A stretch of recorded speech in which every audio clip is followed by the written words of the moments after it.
Afternoon, everybody. We will most likely start a little bit late because some sessions before this one is also running late. So we'll just give a bit of time for people to hopefully come and join us this afternoon. Thank you.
Good afternoon, everybody. May we request you to start taking your seats? We'll start in the next minute. And those who are sitting in the second row, we would like to invite you to take the front seat. Thank you so much.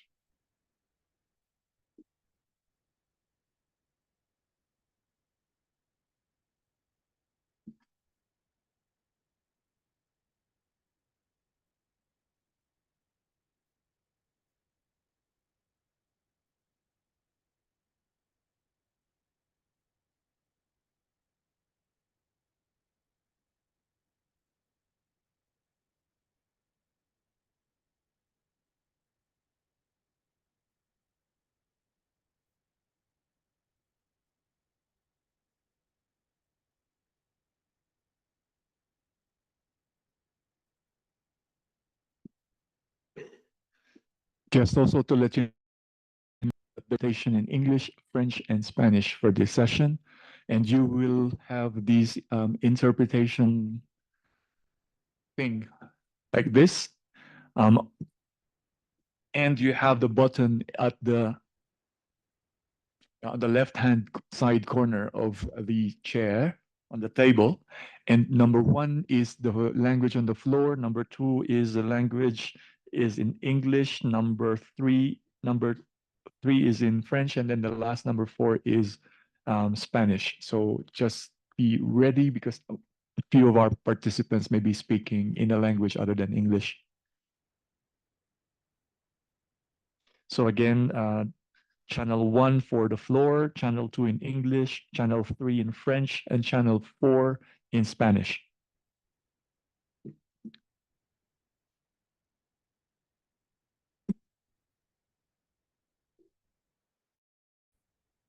All right. Good afternoon, everybody. Welcome to the Farmers Organization session, which is entitled Farmers Organizations, Key Enablers in Transforming Food Systems. My name is Oliver Oliveros. I'm the Executive Coordinator of the Agroecology Coalition, and I will be your moderator for this afternoon's session. This session will bring together producers, organizations, smallholder representatives, some people involved in policy making and financing to explore how producers, through their organizations, can actively shape decision-making processes, equitably access resources, and hold systems accountable. It will also examine the various contributions and solutions provided by farmers in building sustainable, resilient, and inclusive food systems. A key focus will be on what meaningful producer participation looks like in practice, including institutionalized goals, shifting from consultation to co-creation, farmers' contributions and solutions that they offer, including agroecology, and improving access to finance. By centering producers in a conversation, this session aims to identify actionable strategies that participation towards systemic inclusion and co-leadership. So we are delighted today to be joined by panel of speakers from different areas of the world. And I would like to mention to you that this session will involve two short rounds of conversations. The first round is with farmers and producers network in different regions and at the global level, so we can hear their priorities and their asks. In the second round, we will invite those involved in policy making and financing to talk about their views on how to better support farmers' engagement and their efforts. We request our discussants to direct in their intervention so we can have a Q&A with the audience here on the floor. So without much further ado, let's proceed to the first round. Our first speaker is from Latin America, who is a farmer leader from a network of rural women of Latin America and the Caribbean. Welcome, Luz. Our second speaker from Asia is a young farmer from the Asian Farmers Association, Ivan Emmanuel Pineda. Welcome. We have from Africa, Elizabeth Semadala from the East African Farmers Federation. Welcome, Elizabeth. And we have Andrea Poro from the World Farmers Organization. Welcome, Andrea. All right. Let me ask you first the four representatives from the farmers' organizations in different regions. Briefly, in your context and regions, what are the key priorities and concerns that you would like to see addressed in our collective journey towards food systems transformation? What are the gaps in the food systems pathways in terms of themes and others, in terms of and topics and mechanisms that you think be in food systems transformation? We'll start with maybe Ivan.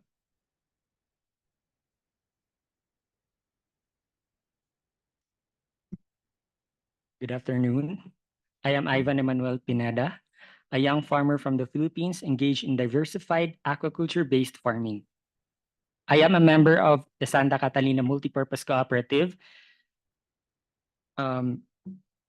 affiliated with the Philippine Family Farmers Agriculture, Fishery, and Forestry Cooperative Federation, and one of the 24 member organizations of the Asian Farmers Association. My farm activities include tilapia grow-out and fingerling production, fish processing, swine breeding and fattening, and coconut and banana cultivation. Recently, I began venturing into egg production with the goal of supplying our cooperative, which serves as a supplier to the school feeding program. For me, I was able to sustain farming because I am earning from different farm products. I have access to local markets. I have access to services through our cooperatives. However, this is not the case for many young farmers. AFA members held national consultations involving 660 rural youths across 9 countries. The findings were clear. We must serve the trend of declining youth engagement in farming if we are able to build sustainable and resilient food systems. Rural youths are abandoning agriculture due to low income, insecure land access, poor infrastructure, and limited government support. Lack of youth-focused programs leave us feeling excluded and discouraged from pursuing farming. On behalf of Young Farmers Committee of the AFA, I would like to put forward the following recommendations to help tackle the trend declining youth engagement in farming. First, ensure long-term land access for young farmers. For example, grant youth ownership, lease, or long-term use rights to farmland for a minimum of 25 years. Without land security, many young people will not see farming as a viable future in their villages. Second, create integrated agricultural programs for youth. Design comprehensive support services, including capacity development, appropriate financial technologies, subsidies, and insurances. Third, prioritize young women in rural development. Formulate targeted policies and programs that are essential in unleashing their potential. Fourth, support youth organizing and leadership. Support platforms where we can organize, share knowledge, and actively participate in policy and decision-making processes. Farmers associations and agricultural cooperatives are effective in these channels. Fifth, improve rural infrastructure and ensure peace and security. Invest in roads, storage facilities, digital connectivity, and basic services in rural areas. At the same time, ensure social protection and safe environment for young farmers to thrive. Last, trade-related challenges. Many youth farmers are struggling due to unfair competition from cheap imports brought in through free trade agreements. These undermine the local market and push young people off the farms. Trade policies must be reviewed to protect and promote smallholder producers and local food systems. In AFA, and as a young farmer, we believe that the power of organization and cooperation. Through our cooperatives and associations, we are ready to collaborate and take part in implementing these recommendations. They are not just proposals. They are pillars of a just, sustainable, and nourishing food system for our generation. Thank you. Thank you. Thanks very much, Ivan, for underscoring that function that with the future of agriculture, of food, is a youth. And without youth, and then what future are we talking about here? Exactly. Thanks so much, Ivan. We turn to Africa. Elizabeth, what do you think from the African continent are really the gaps and priorities that need to be addressed if we were really to transform?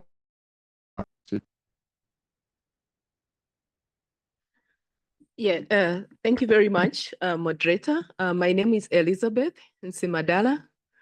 I'm a banana and coffee farmer from Uganda, and I'm also the president of the Eastern Africa Farmers Federation. This is a regional body that brings together national farmer associations and cooperatives in the 10 Eastern African countries, representing over 20 million smallholder farmers.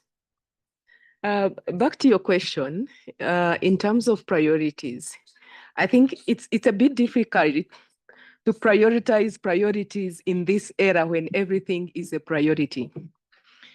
But what is important is to really look at the gaps that are existing and see how do we cross those gaps to be able to transform our agriculture and food systems. To start with, for the past 20 years since Maputo, our agriculture investments from most of our national governments are less than 5%.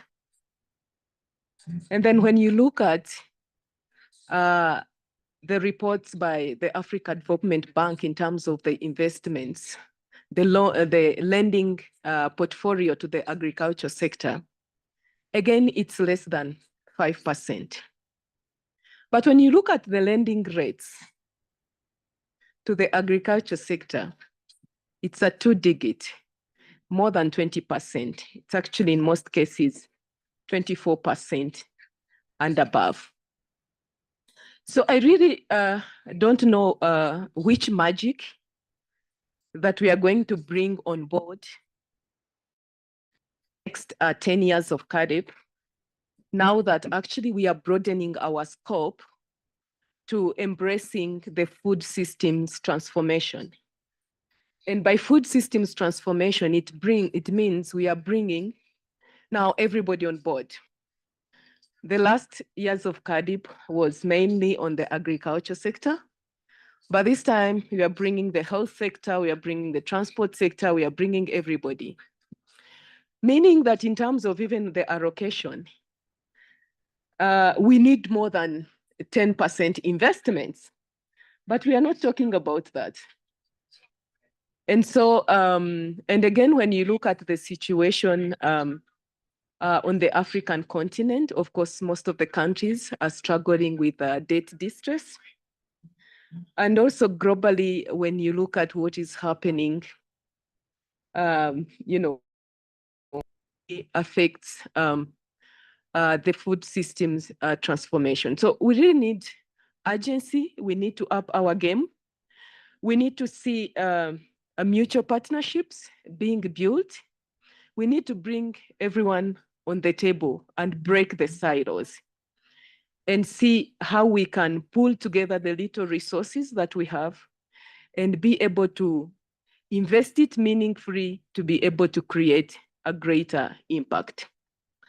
The second point in terms of what I would see as the priority is around the co-creation and the scaling. I think everyone, whatever we are doing in our own space, and we are also excelling in whatever we are doing in one way or the other. But these are just islands of success. So how do we profile these little successes and put them together and be able to put them to scale? What is happening currently is that most of the development partners are more interested in supporting pilots. And these are pilots of between 1 and 3 years. At the end of the 3-year project, when the project is actually gaining traction, when the farmers are trying to understand the project and trying to make it an investment opportunity, then the project is ending. And there are no resources for scaling. So all that investment becomes a white elephant. So we really need to move beyond the pilots to investing into scaling of some of the working models. I mentioned in the morning, for example, at EF level, we have identified 52 climate adaptation cases that we feel can create a great impact. But out of those, because of the limited resources that we had, we were only able to profile 8 cases. And these 8 cases were presented at the SB 62 as cases that are scalable. So what we need to see is how do we attract investment so that we can even be able to profile the remaining 44 cases, so that instead of reinventing the wheel, then we are able to, implement those cases in other parts of other countries in Africa, but also other parts of the world. And then I would also want to touch a little bit on climate financing. Maybe last minute, yes. Yes, on climate financing, from where I sit as a representative of farmers, it's a big elephant in the room. We are feeling the biggest brunt when it comes to climate change because we don't have any safety nets. And when it comes to climate financing, the farmers, especially smallholder farmers, direct access to financing is less than 1%. So what are we going to do? We really need to see how we can reform the financing landscape so that we get direct funding to the smallholder farmers. Thank you. Thank you very much, Elizabeth. It's not only a matter of making sure that resources are available, that they are accessible, readily accessible by farmers at the right moment, at the right time. And then the issue of scale, that going beyond project mode. You know, it's just like traveling, no? And you attend a conference. By the time you have adjusted to time zone, time to where you started. So it's just like the thing with the investment, with the pilot mode. Let's turn to maybe in Latin America, Luz. What do you see are the priorities or probably the gaps that need to be addressed in your region to make sure that we are really addressing food systems transformation? Muchísimas gracias. Muy buenas tardes a todas y a todos. Thank you very much. Good afternoon, everyone. Thank you very much for this opportunity and for the invitation that has allowed me to meet wonderful friends who have supported the cause of rural women, such as Mr. Ferrero. Once again, for us, rural women of Latin America and the Caribbean, the situation is quite complex because in our countries, there are differences, regionally speaking, in public policy, but also when it comes to poverty itself as it affects rural women. If we look at Chile, for instance, poverty similar to that experienced in Europe. But if we look at Ecuador and the Amazon region, it's far more far-reaching and deep, given the lack of services that make it more difficult to have a dignified lifestyle for rural women, which is why from the Rural Network of Latin American and Caribbean Women, we have been promoting women's organizations, the strengthening of women's organizations across the region with the aim of us all having a stronger voice as we stand united vis-a-vis local governments. Otherwise, if a single farmer or campesino woman not be heard, the aim here is to have better conditions through organization.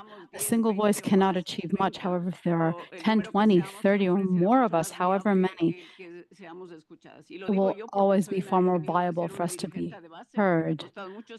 I'm a grassroots leader, that's why I'm saying this, and it's been difficult for me to be heard from authorities to ask for support for the most important needs of our community. Throughout the last 35 years of our Rural Women's Network, we've seen that in rural areas, we need just about everything. There are no adequate conditions. There is no connectivity. And in this modern era, there is no connectivity. And if there is, we don't have the adequate tools that technology requires. And the gap continues to widen.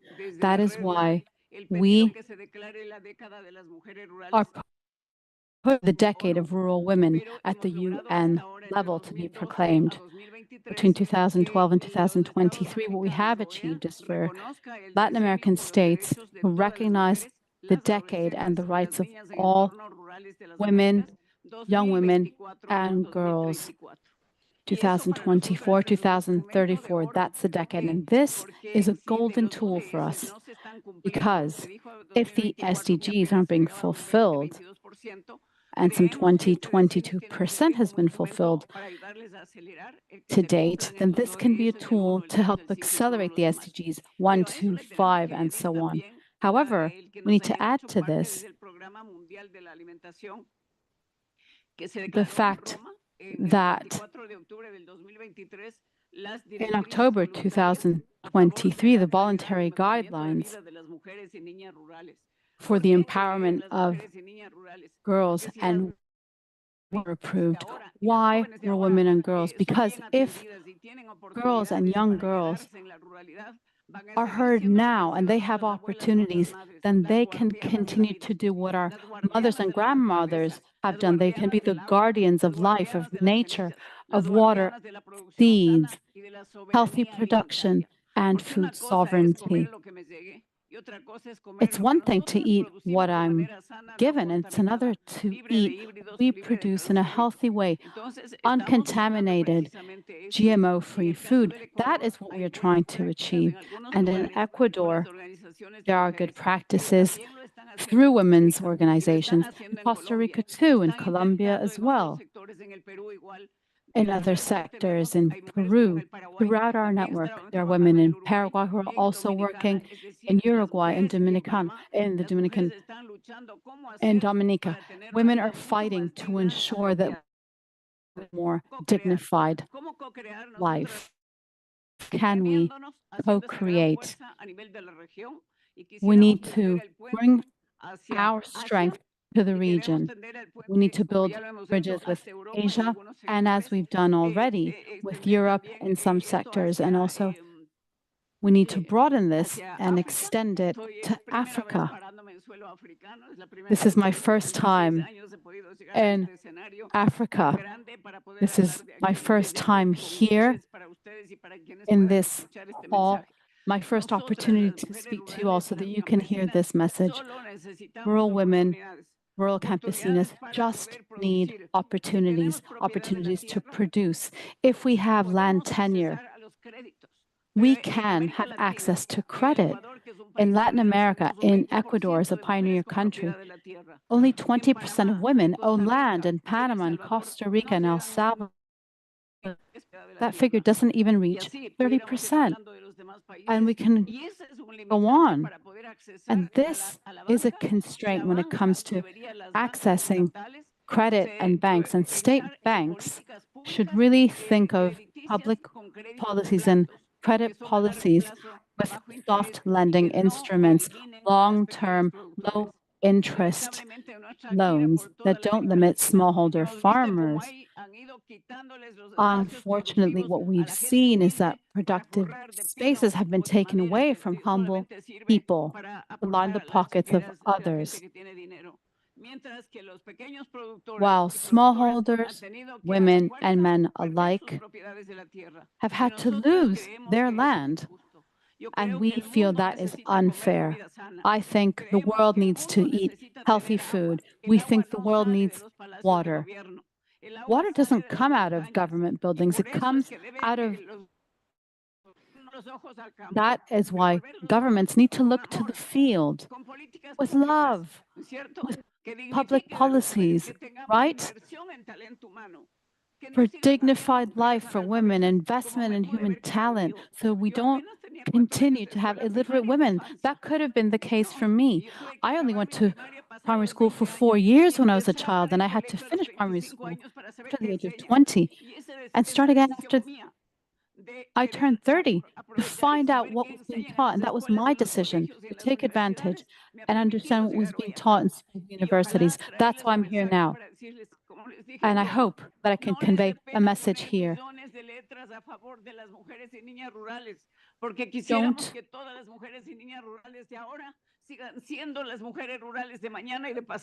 worry about investing in today's girls and young women. Let me do so. We all need to be heard. This is the same message I conveyed in Rome. We don't want this population to continue to age like it has in other parts of the world. We want young women involved in the rural sector in Latin America and the Caribbean. We want governments to stop investing because they think that development is just cement towers. That's great. That's what we're doing. That's why we're here. But what's most important to invest in is human talent, because if we invest in strengthen the human talent of young girls, we won't be talking about poverty in 5, 10, or 20 years. If this had been done many years ago through the Millennium Development Goals, then we wouldn't be here. Of course, there was an attempt to lift us out of illiteracy. However, in many countries, there's a high rate of illiteracy still, over 15%. So how can we co-create from the grassroots level? Let's come together. Let's train our sisters and brothers. Let's open Article 14 of the Convention for Women's Rights. Thank you, Mr. Ferrero. I'd like to have a big round of applause for Mr. Ferrero as he chaired the CFS. Thank you very much, Mr. Ferrero, for everything you've done, because he allowed me to take part in the adoption process of the voluntary guidelines and to speak to governments and say, these are our tools. We want to do is come to governments, to speak to governments with proposals. And national governments must serve the people to achieve transformation, because knowledge is power, freedom, and action. Thank you very much. Thank you. Thank you very much. I think it's really important to bring that. I mean, agriculture is already in a precarious situation, and young people in agriculture, and add another layer. If you are a young woman in the rural sector, that only amplifies the challenge that this sector is facing. And thank you for amplifying the importance of addressing that dimension. Andrea, I turn over to you from the World Farmers Organization. Does Asia plus Africa plus Latin America, all the challenges and priorities you've heard, equals to the global challenges? What are we not seeing, and what should we be seeing from where you are sitting at the global level? Thank you very much for the question. And allow me to start on who we are briefly. So World Farm Organization represents more than 80 farmers organizations and cooperatives from more than 56 countries around the globe. And when we speak about food system transformation, we must begin with a hard truth. Farmers are being asked to do two incredibly difficult things at a time: produce more food for a growing population, while also reducing emission and minimizing environmental WFO, we firmly believe that farmers can rise to this challenge, but we can only do so if we, farmers, are recognized and supported as central actor in the system, not left of the margin of policy, finance, and innovation, has been better said by my colleague on my left and right before me. To truly transform food system, we need to focus on three thematic areas, which are deeply interconnected. The first, producing more food, more sustainable. What does it mean? Global demand for food is rising. Farmers are ready to meet this demand, but only if we are equipped with the right tools, innovation, technologies, the resilient infrastructure, and access to fair and transparent markets. Transformation cannot be achieved by simply asking farmers to do better. We need an enabling environment that makes better outcomes. Prioritizing nutrition alongside production. We must focus more on nutrition, not just on production volumes. WFO advocates for a nutrition-sensitive approach to agriculture, one that values diversity, promotes local and culturally appropriate diets, and connect producer directly to consumer wherever possible. Farmer plays a crucial role in creating healthier food environments, but this requires integrated support across the entire value chain. Lastly, tackling food loss and waste. WFO newly adopted policy on this is clear. Food loss happens not just after harvest, but throughout the value chain due to poor storage, lack of market access, unfair grading standards, and inefficient logistics. Farmers want to reduce loss, but we need investment in infrastructure, cold chains, and local processing to make it happen. Despite growing recognition of food system strategies still fall short. There is often a disconnect between high-level ambition and the day-to-day reality in the field. Farmers are too often expected to implement solutions they had no part in designing. This must change. We need mechanisms for meaningful structured farm participation, especially through farmers' organizations at all levels, global, regional, and national. And we must never forget, sustainable food systems start with economically viable farms. Climate and environment goals are essential, but will not be achieved if farmers cannot earn a decent living from what they do for what they produce. This aligns with Article 2B of the Paris Agreement, which clearly states that efforts to reduce emissions must not come at the expense of food production. And for me, just let me add, should not come at the expense of food producer. The path forward is not about choosing between sustainability and productivity. It is about achieving both. Farmers are ready to lead this transformation and farming organization along with them, but we cannot do it alone. Let's ensure food system transformation is not just about frameworks and targets, but about the lived reality of the people who feed the world every day. Thank you. Thank you, Andrea, for citing those three priorities where you think they should be looking into and anchoring also the conversation not only around production, but making sure that producing food that is nutritious and healthy and climate resilient. Thanks so much. At this point, we go to the second round of our conversation. We wanted to turn over the floor to those outside of the producers network. We have initially invited the State Minister of Agriculture of Uganda and also the Food Systems Convener of Indonesia. Unfortunately, to other meetings at this point because running behind schedule. Hopefully, they'll be able to join us. But while we wait for them as well, I'd like to turn over the floor to you, Gabriel. Just after hearing the three testimonies from regional farmers leaders and then the one from the global perspective, what are you thinking? What are initial reactions and thoughts that are coming to your mind as you listen to the demands and the voices of priorities of farmers groups? Thank you very much, Oliver. Good afternoon, everyone, and thanks for the invitation. I'm very honored for being here, and thank you, Luz, of course, for your very kind words to me. Well, my first reaction, well, it's such a rich set of interventions. I took some of the messages that got my brain and my heart. Well, I will start first with youth empowerment. which were actually two of my key priorities for world food security. Luz spoke about the stronger voice and for women and the way in which small-scale producers and women especially are stewards of ecosystems and of providing nutritious food and healthy environment. And bringing this voice is a key element of transforming food systems more broadly. Secondly, and there's many messages I would like to underscore, but I will just need to focus on a couple. Elizabeth, you spoke about moving from pilot to scaling and from islands of success to scale.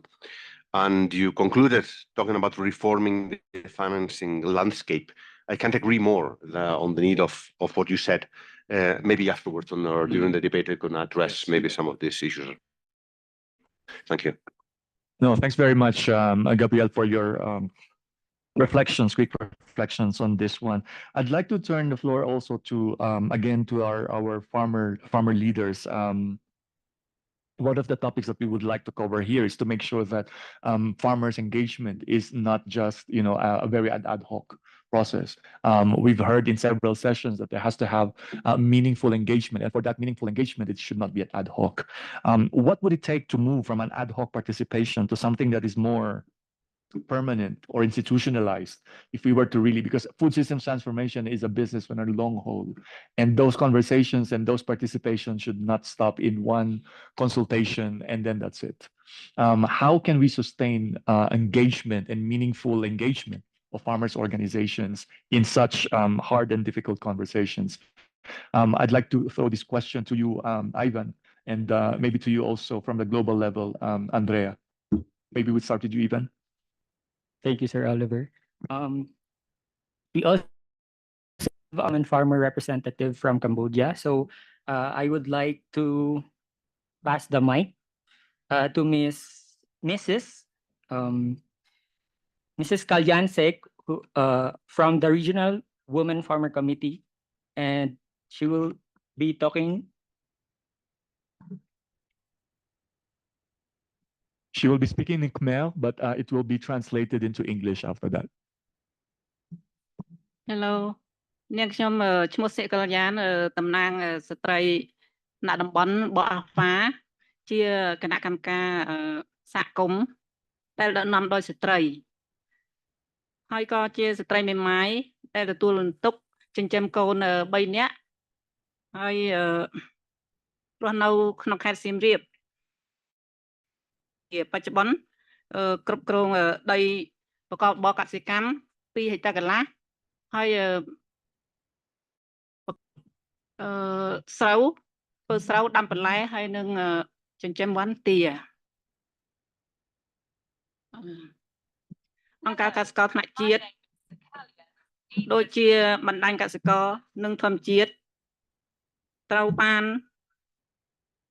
កត់សម្គាល់ជាដៃគូសហការដោយក្រសួងពាក់ព័ន្ធផ្សេងៗនៅក្នុងការអភិវឌ្ឍនិងការអនុវត្តគោលនយោបាយនិងកម្មវិធីផ្សេងៗជារឿងមួយចាំបាច់ផងដែរនៅក្នុងការផ្ទៀងផ្ទាត់ផ្សេងៗដែលអាចជំរុញឲ្យកិច្ចសហការ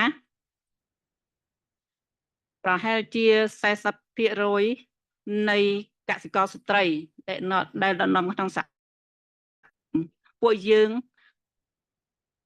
តែងជួបការអនុញ្ញាតដោយការនិយាយប្រសិនស្ថានផ្ដល់ការគាំទ្រល្អប្រសើរនិងផ្ដល់នៅឱកាសផ្សេងៗក្នុងការចូលរួមដំណើរការសម្រាប់ចិត្តនោះយើងនឹងអាចកសាងបានប្រព័ន្ធស្បៀងដោយនិរន្តរភាព Thank you, Ivan. Okay, for the English translation.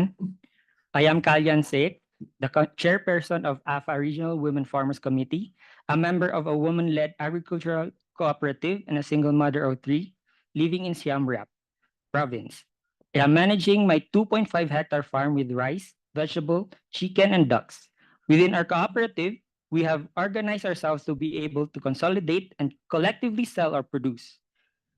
As a woman farmer, we have unique challenges and also Many times, these challenges and many of our concerns are not included in the programs and policies. Therefore, it is important to create space for women farmers to voice out our challenges and recommendations. This will make programs more responsive to our needs. Also, national farmers organizations such as FNN in Cambodia must be recognized by relevant agencies as partners in developing and also implementing policies and programs. It is important to allocate resources that will allow meaningful dialogue with farmers. Almost 40% of those involved in agriculture are women. So we should have a say. If women farmers are properly given support and opportunities to participate in discussion-making processes, we can build a just and sustainable food systems. Thank you. Thank you very much. It really amplifies the message that we've heard also from Andrea. Sorry. Of course, I mean, I quote and sustain what my colleague have said. Organization and cooperatives for us are the center point of this dialogue. That means that can be the connector between discussion that occur between ministers that are not dialoguing themselves. For example, we are in the moment of the 3 Rio Convention COP conferences, the COP 30 ahead of us, the 2 next year, the 3 next year again, and very rarely the negotiator of these 3 Rio Convention speaks among themselves. Farmer organization can be and should be brought around the table and help connect this part. But not only. Farmer organization and cooperatives were born out the need of farmers to voice their voice in a structured manner and defend and better access market. In this space where also they can grow more if meaningfully involved. In advising and supporting the definition of NDCs and BSAP, we were talking about the Rio Convention, but also advising and being consultant for the discussion around the WTO space. Next year, we will have the ministerial conference in Yaoundé, Cameroon, and says a lot that we are here in this moment in Africa, and then again in Africa next year with the MC14. But that says also that we are witnessing a challenge of the multilateralism. And farmer organization and their aggregation at regional and global level are still the stronghold of the multilateral approach. So they can help through the national, regional, and global space to make a circularity of this dialogue, bring the instances from national level to regional and then to global, but then the role of the farmers organization and their aggregation at bring back this dialogue and feedback at national level again. So like agriculture should be circular with the livestock space, which will also the national farm organization and their organization, regional and global, can help the circularity of dialogue information to make sure that farmers' voice is heard. Last, also co-design solution and innovation, especially in research. With WFO, we're working closely with the research sector through different projects, which I'm not going to mention to the sake of time, but making sure that scientists are listening to farmers to make sure that their solutions are grounded to the farmer need and designed together. That speaks then on access to finance, as has been already mentioned. I'm not going there, but the same can be said for access of innovation. So too much barriers still stay, and national farm organization, cooperative group, and then their aggregation at regional and global level can also help to break down this barrier. Thank you. No, thanks very much, Andrea. And let's go on that about co-design, etc. I mean, one of the things that we wanted to look now is we often hear that we already have solutions around food systems and agriculture, etc., etc. And farmers, smallholder farmers, those are the grassroots, indigenous peoples, local communities are already innovating in themselves. They are sources of knowledge and inspiration. So co-creation is really an important element of this. So from where you are sitting, Elizabeth, and maybe also Luz in Latin America, what does co-creation with producers look like in practice? And how can it be embedded across food systems, policy cycles, for example, from the design to monitoring of those types of programs? Elizabeth. Yeah, thank you very much. I think from where I sit, when you speak of co-design with the producers, we really need to see that you're walking the journey with us, right from the inception up to when the idea has been fully developed. But what often happens is that for quite long, we've had buzzwords, and I want to call it a buzzword because we tend to feel that it's been abused. When you speak about farmer-focused, farmer-targeted, farmer-centered, for many years we've been hearing about this. But do you really mean it, or it's just courtesy? So we need to see the intentionality from the different actors when they say this is farmer-centric by clearly bringing farmers at the center of whatever they are doing. We don't want to be brought on the table when the food is being served. We want to be in the kitchen. We want to feel the smoke.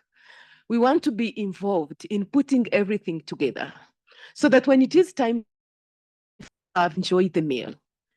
The other thing is that we really need to see formalization of partnerships. I think what is happening is that there's a lot of partnership that are happening in terms of joint implementation of programs, in terms of consultations, in terms of participation of the different farmers organizations. But this is not formalized. So can we go beyond just the informal engagement to formalizing our partnerships so that each one of us understands what value they are bringing in these partnerships? You mentioned that we are custodians of the indigenous knowledge. But when we bring this knowledge into most of these consultations and engagements, that knowledge is not recognized. When someone writes a book, when a researcher writes a book, and you gather maybe some information from a certain, a reference, you always mention that reference in your research. But we've never seen any reference mentioned of any consultation or contribution from the farmers. So can we also be recognized for our knowledge, for our contribution that we are bringing in the co-creation? And then for quite some time, we've built strong institutions, both at the level of leadership and also at the level of secretariat. We have functional secretariats. We have leaders who can now sit in such conferences and speak for ourselves. But we have so many phantom organizations and intermediaries that are receiving resources on behalf of the farmers. So can we have those resources directed to the farmers so that even as we talk about the co-creation, it's not about the ideas, but it also comes with the resources that are needed. And finally, we have a number of farmer-led innovations that we have in place. But again, it comes to the scaling. Most of the partners are not interested in scaling innovations from the farmers. And yet, we believe we are the source of primary data.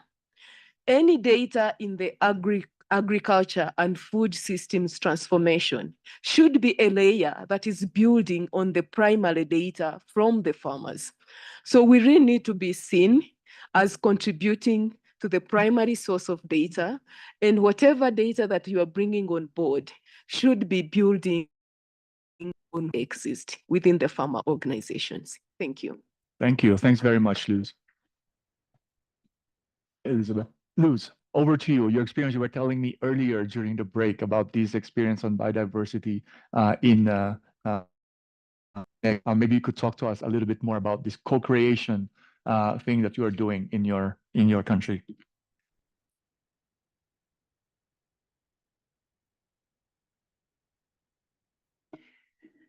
Bueno, realmente yo creo que para Well, I think that when it comes to improving living conditions, not only for people living in rural areas and not only for farmers and smallholders, we're talking about the humanity as a whole. There needs to be human willingness for these decisions to be made. There needs to be technical and political will as well as human will.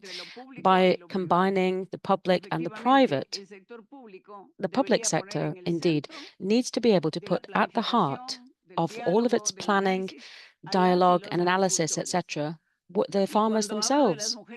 And when I talk about rural women, I'd also like to say that for us, we are thinking not only about the people living mountainous areas, etc., or snow-capped areas. We're talking about everyone who's doing the work everywhere, wherever they're based, as well as those who are gathering and working in woodland areas, etc., as well as marine areas as well, rivers, etc.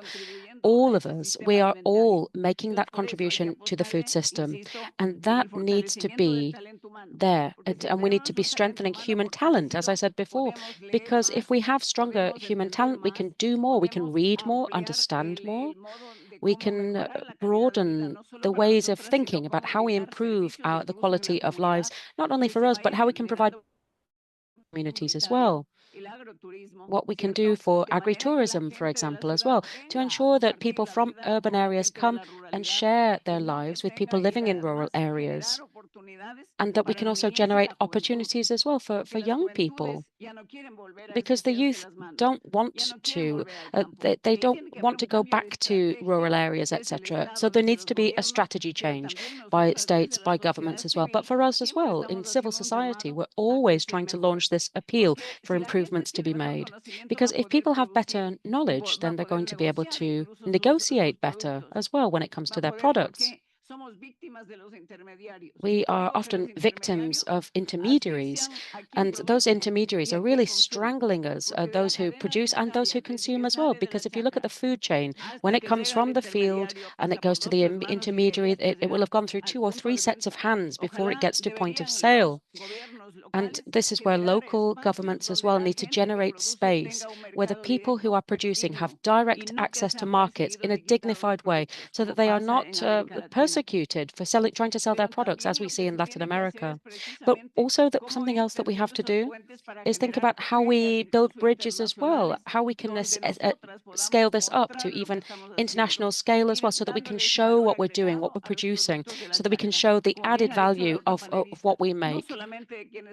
And not only those of us who are sowing or reaping, etc., harvesting, but all of those people who help those products to become food, turn it into food, and how we go about managing that processing part of the products. I think community tourism, agritourism, that's a good strategy.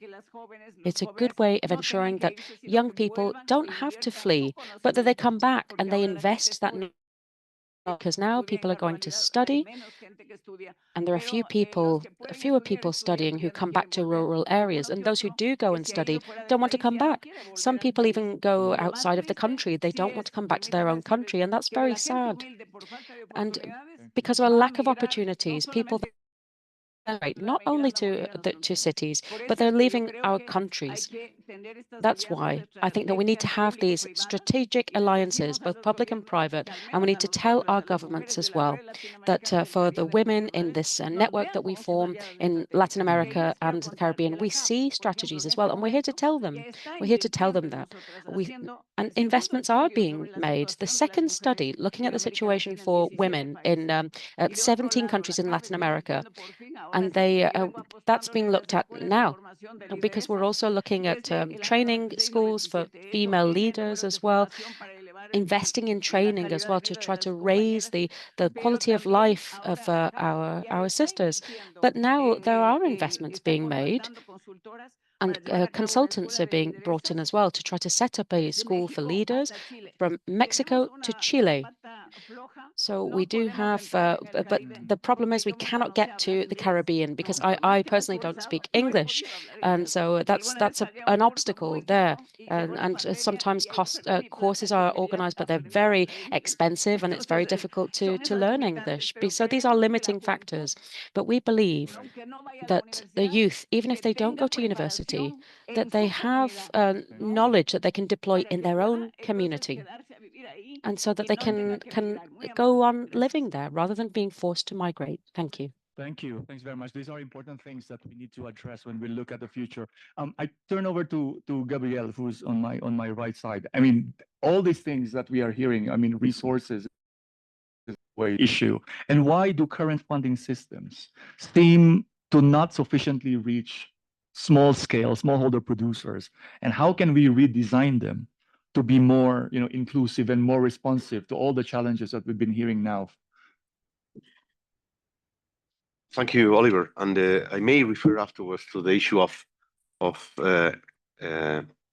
moving from ad hoc participation, consultations to institutions. But why? You're asking why? Well, in my experience, limited experience, well, funding institutions or systems usually find riskier and more costly and very difficult to achieve what they sometimes call the last mile, which refers to small-scale producers, which is wrong from the beginning because it's not the last mile, it's actually the first mile. This is where everything starts, from where the seeds are sowed, and so they are, to me, one of the reasons that they are not designed and governed to respond really to small-scale producers, at least at scale. And this is partially one of the reasons why producer organizations, or the role of producer organizations, is so important. It is to increase the reach and bridge between financing institutions and producers. How to solve it is the question.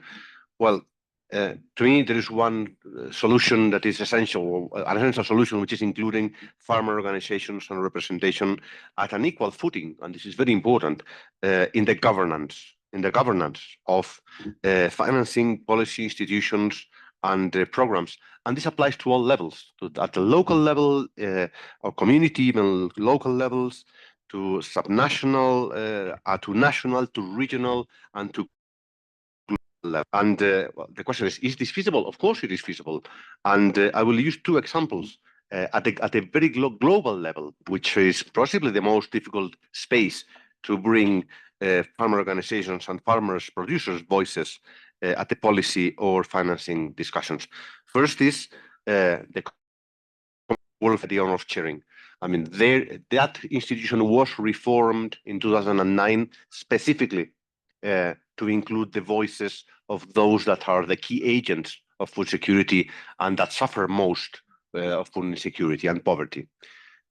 This was actually a difficult process where the countries, the governments, many opposed at the beginning, others struggled, and in the end it was made part of the institution through a mechanism that, of course, with its limitations, but together with a private sector mechanism that brought the voices of the private sector, indigenous peoples mechanism that was mandated to bring the voices of civil society, but very especially indigenous peoples and farmer organizations, with its limitations, of course, as you can imagine. But this is feasible and it worked, and I can give my testimony as chairperson of that committee.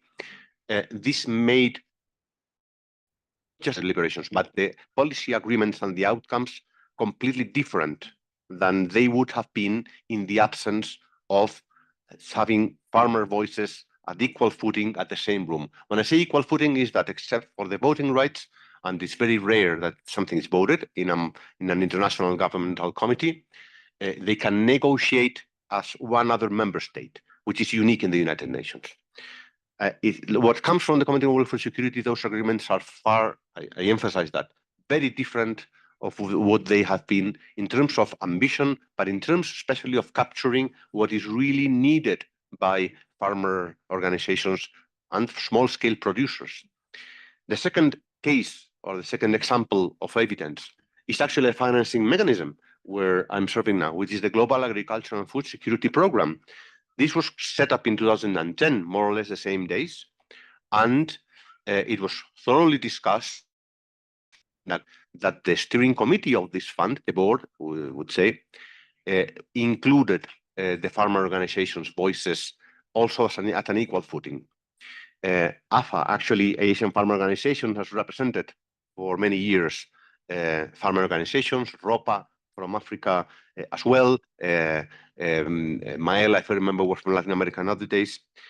Once again, I mean, this program was designed to bring direct support to small-scale producers, grew in a very different, completely different way. So the instrument itself was co-designed and developed, including the voice and the effective co-creation of farmer organizations.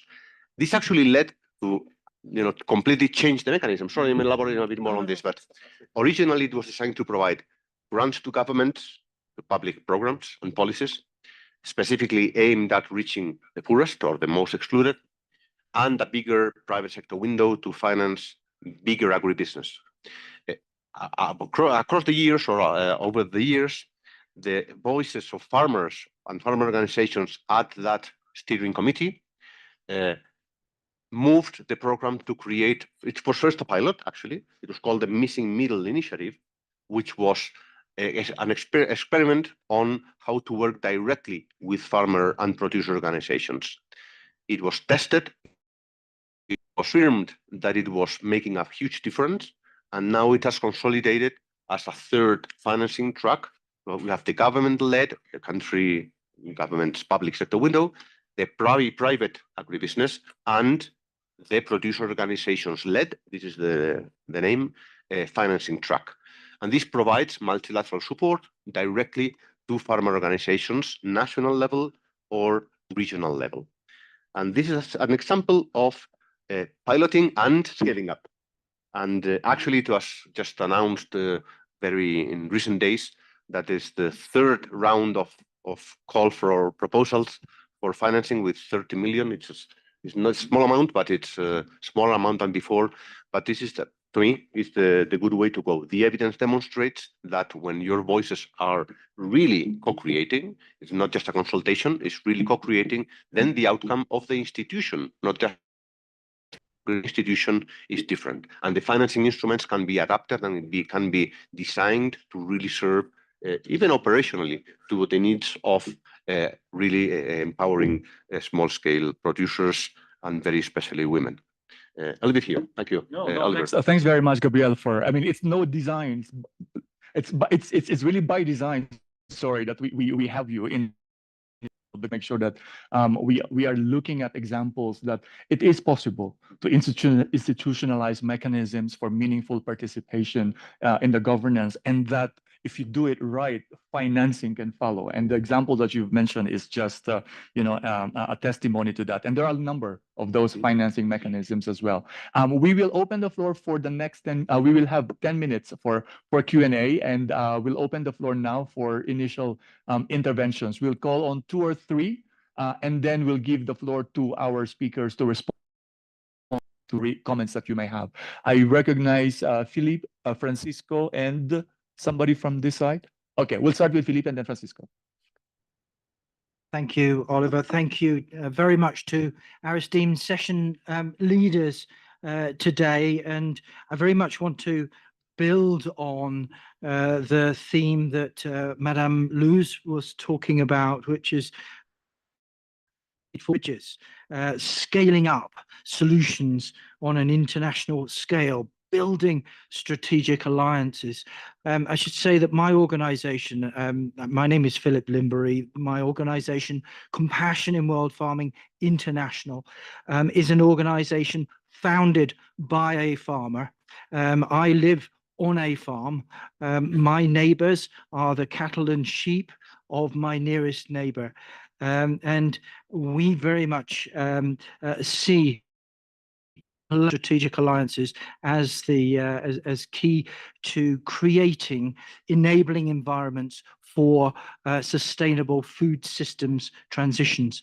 A food systems transition that is based on aligning with principles of feeding people first, within planetary boundaries, and therefore facing down the challenges to humanity of the triple planetary crisis: climate, biodiversity loss, pollution, and seizing the interdependencies by embracing a One Health agenda, that human health and well-being is interconnected with animal health and welfare and a thriving environment.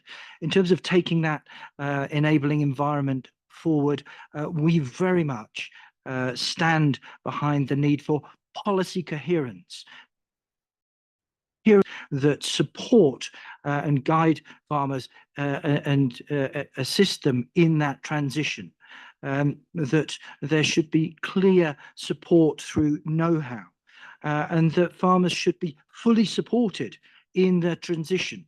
This should not be something on which farmers are victimized and left to pick up the pieces.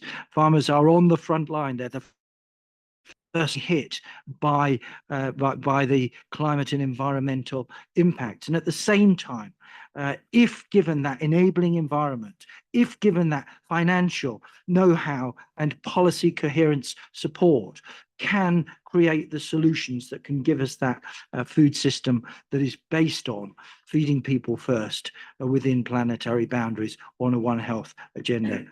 So I would like to thank the conveners and ask the question, how best can we build those strategic alliances to create those enabling environments?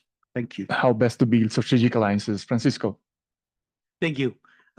Just a quick question and a comment if it is possible. The question is the information that Gabriel Ferrero presented just now. How can we access, if it is documented, it will be very important to the result, to the report. And the comment is co-creation has been one of the subjects that I've been researching, and I find this very interesting. The way we understand co-creation from the scientific point of view incorporates the same mind settings, because we can co-create something, two scientists working with somebody else, but the two scientists doing this on a scientific point of view. However, the co-creation that we are after is the process in which different ways of knowing coexist in a safe space. That's a critical thing.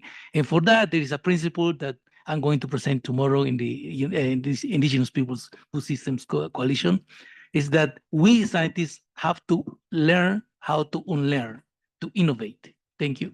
Thank you. It's more difficult to unlearn and relearn, but that's a challenge. Last two comments, because we were told we need to close in the next 5 minutes. I'll take the lady next to you, Francisco, and then and you as well. Please, very brief in your question and intervention. Actually, we only have 2 minutes left. Okay, thank you. My name is Agnes Kirabo. I come from Uganda. I work with civil society. And my submission in this is that we should stop talking about the issues of smallholder farmers, of women, of the young people. I want us to live Addis Ababa looking forward to the food system stock taking +6, having made commitments to have innovative resources and investments targeting these people. We should stop talking about their problems. We have talked about them forever and ever. So we need investments and innovative financing models that the women and the youths and the smallholder farmers are going to leverage on, such that when we come back 2 years later, we are going to be reporting on the dividends from such. I submit. Thank you. Thanks so much for that point. And last comment, yes.